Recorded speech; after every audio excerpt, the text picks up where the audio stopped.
Vitor Pereira e Fernando Diniz estarão em lados opostos a partir desta quarta-feira em duelos importantíssimos para essas duas equipes das semifinais da Copa do Brasil. Números dos dois em seus respectivos times, claro. Fernando Diniz, 27 jogos no Flu. Vitor Pereira, 45 no Corinthians. 17, 6 e 4, os números de Fernando Diniz. Vitórias, empates e derrotas. 18, 13 e 14, os números de Vitor Pereira. Aproveitamento de 70% do Fernando Diniz, aproveitamento de 50% do Vitor Pereira. Se eu vou começar a montar o time, o Vitor Pereira. Não penso duas vezes. Mas você perguntar qual time jogou mais até agora, o do Diniz. Para mim são duas respostas assim nesse momento. Mas ele está dizendo que um é acostumado ao caos e o outro não. Para mim é potencial versus desempenho. Não, eu acho que é potencial versus desempenho. E eu gosto do Diniz, tá? É porque eu entendo o que você está falando, assim. O trabalho do Diniz... Não, todos gostamos. Até agora é melhor do que o do Vitor Pereira, eu acho. A gente falou isso, inclusive, semana passada. O que o Diniz faz no Fluminense é melhor do que o Vitor Pereira faz no Corinthians, apesar de todos os problemas que o Vitor Pereira teve. Agora, isso não significa dizer que o Vitor Pereira, e é nesse ponto que eu insisto, não deva permanecer no Corinthians, independentemente até do que aconteça nessas semifinais, no Brasileiro, porque está muito claro que esse cara tem um potencial, tem uma capacidade enorme. É claro que as cornetas já estão suando, né? E no Brasil, especificamente, é muito assim, com a coisa de poupar no Brasileiro, independentemente do contexto, até nesse contexto que o Corinthians está, que é um contexto em que, obviamente, eu acho que o Corinthians não briga pelo título brasileiro, posso queimar a língua, mas vai ser muito difícil queimar até o final da conta, e que tem uma semifinal importantíssima contra o Fluminense no meio de semana. Até nesse contexto tem gente discutindo, contestando a escolha dele na escalação contra o Fortaleza. Aí não dá para contestar, mas eu vejo mais potencial no Vitor Pereira do que desempenho.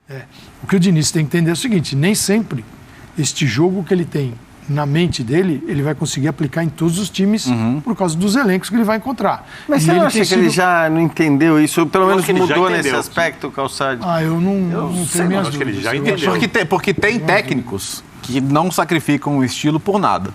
Nada. Acho que a pergunta que deveria ser feita é, ele não entrega resultados ou ele não entrega títulos? Porque são respostas diferentes.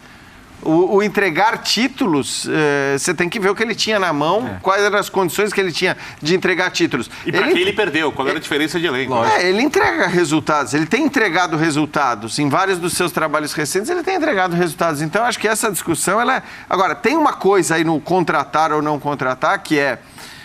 Beleza, até por tudo que envolve o Fernando Diniz, por ele suscitar amor e ódio do jeito que suscita, por ser... E evidentemente ele só suscita esse amor e ódio desse jeito porque ele é um cara diferente, ele é meio fora da casinha ali do que a gente está acostumado no futebol brasileiro. Ele tem isso. E isso, para o ambiente do futebol brasileiro, é péssimo.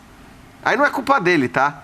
Mas é péssimo você ter um cara capaz de suscitar amor e ódio tão rapidamente, porque no futebol brasileiro a gente já vive esse amor e ódio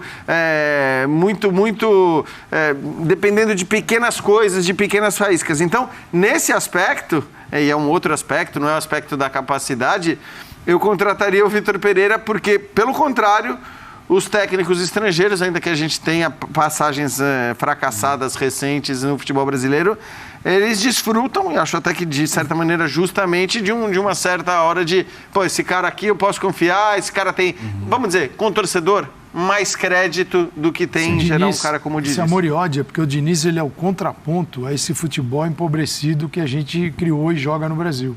Que ele é empobrecido por tudo, né? Porque se joga todo dia, porque os principais vão embora. Então, assim... E ele surgiu com o jogo no tempo que falava, joga-se por uma bola, ganha de 1-0. Exatamente. Quando ele apareceu no Esse cara, então, no momento que ele se apresenta dentro desse futebol, que gira, a roda gira para outro lado, e ele falou, não, a minha gira diferente, para o lado contrário, então você acende um holofote em cima dele desse tamanho, ele passa a ser o cara estranho, se ele tem resultado ele é legal, se ele não tem, tá vendo? Ele é um ingênuo nesse futebol. Uma situação em que ele é realmente contra um sistema que nós adotamos que empobreceu o futebol brasileiro. Então, um cara que quer jogar com a bola no pé, hoje, é fácil olhar 200 times querendo sair jogando lá de trás. 2 ou 3 dão chutão. Ele quer sair jogando aqui de trás. Mas o Audax dele, o Audax fazia isso no momento que não era isso. Ainda mais um time pequeno, cara. Você acha que um time pequeno vai sair tocando de pé em pé, o cara falar, a primeira bola perdida do volante ou do zagueiro, eu tô na rua. Aí ele falou, dane-se. É assim que eu gosto de jogar. Então, tem esse lado, é preciso olhar para ele dessa forma. O cara tá contra aquilo que se tornou uma norma. Logo, ele é o diferente. E é muito fácil o sistema chutar.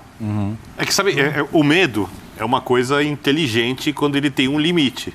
O Diniz, no começo, parecia que não tinha medo de nada. Agora, não vou dizer que ele tem medo, mas ele, digamos assim, ele pensa duas vezes.